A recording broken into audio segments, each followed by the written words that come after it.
Sino yung mga gusto mong pasalamatan sa journey mo? Hala, ang dami. Isa-isa. Pero ang pinakagusto ko lang pasalamatan, of course, may mama. Yan, Lolit Bordanada. Hello po, mama. Andito na po ako. Of course, Kuya Alvin. Lester Magana, my manager, my kuya, my ate, my mama, my mentor, my coach, and everything. Oo. Siya is the best. Kuya Alvin, Lester Magana, maraming salamat. Ano pa pa? And all my teachers, professors, my best friends, lahat. Mga support system natin dyan.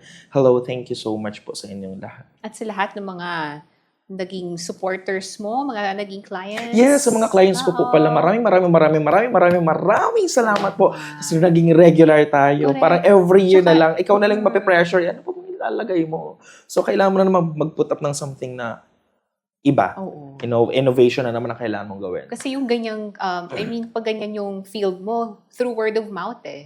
Totoo. Diba? Doon mag-i-spread yung opportunities Totoo yun. mo. Very effective pa yun hanggang ngayon. Yan, hanggang ngayon. I-refer ka nila. Kaya, di ba? Yes. Thankful sa mga nagiging clients. Thank you so much po.